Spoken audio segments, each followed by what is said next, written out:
Alors la technique de mesure de couple, là j'ai pris une bouteille d'eau de 1 litre, c'est-à-dire en fait ça fait 1 kg. Donc 1 kg ça fait 10 newtons. Je l'ai fixé avec une ficelle sur le volant. Donc là j'ai pris une distance voilà, par rapport à l'axe, on va la mesurer après. J'ai branché mon moteur, j'ai mis l'alimentation. Et donc là j'ai cherché la tension qui permettait d'avoir un courant en fait continu qui va lever la bouteille et la mettre à l'équilibre, c'est-à-dire vertical. Là si je m'enroute, voilà, là je suis à 9 volts. À peu près 1 ampère 20, 25. Bon, tout à l'heure je calculais un 25 à peu près. Alors ça dépend si on est à peu près à l'horizontale ou pas. Voilà, je suis à peu près à l'horizontale. Donc on voit que là c'est stabilisé. C'est-à-dire que pour soulever 1 kg à cette distance-là, il faut donc à peu près 1,2 ampères. Voilà, à 9 volts. Hein. Et donc du coup, 1 kg étant 10 newtons. Alors je vais couper pour pas que ça chauffe. Hop. Bon, tout à l'heure j'avais un peu plus, alors il faudrait que j'en fasse une mesure. J'ai peut-être pas mis exactement au même endroit la ficelle. Mais globalement, donc si on a 9 volts, moi j'avais mesuré 1,25 tout à l'heure. On est à peu près, alors là j'avais montré, j'avais mesuré à peu près 12 cm. Donc quand le volant est à l'horizontale, hop, si je mesure la distance là, je m'étais mis donc à peu près sur l'endroit où la ficelle est accrochée par rapport au centre.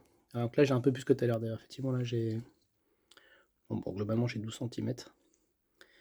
Évidemment c'est pas hyper précis, ça serait plus précis avec une clé dynamométrique. Mais là donc sur le centre j'ai à peu près 12 peut-être 12,5. Bon, en tout cas globalement on va dire 12. Et donc le calcul que ça fait, bah, c'est facile, on a 12 cm, un bras de levier, donc on a ici une masse de 1 kg, 10 newtons. Donc le couple c'est en fait la distance en newton mètre. Donc on prend le poids 10 newtons rapporté donc ici à 12 cm. Ça nous fait 1,2 newton mètre, ce qui est quand même pas mal, 1,2 newton mètre.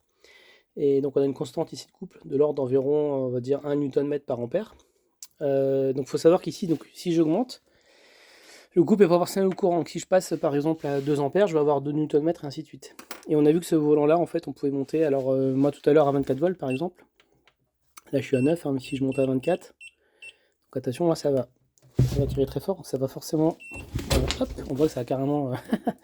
on voit que ça soulève largement plus que la bouteille. Hein. Il faut que j'en mette une deuxième. Mais donc là on est à peu près à 3 ampères. Voilà, 3 ampères 3. Bon, je vais arrêter, hop, pour pas faire chauffer le moteur. Donc tout ça, ça veut dire quoi? Alors je vais remettre les bouteilles. Hop. On va remettre.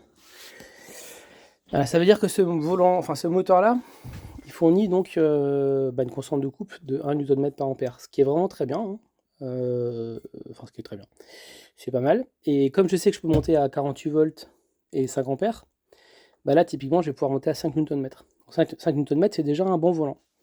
Après, il y a un truc aussi qu'on pourrait changer sur ce volant-là, enfin sur ce moteur-là.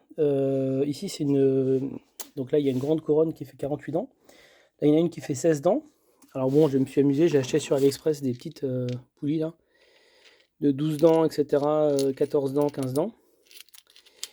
Et je pourrais m'amuser en fait à passer la petite poulie qui est dedans, qui fait 16 dents actuellement, la passer à 15 dents ou 14 dents, même 12 dents. Parce que le rapport de réduction qui est entre les deux, donc là par exemple, ça va être si j'ai du 16 48e.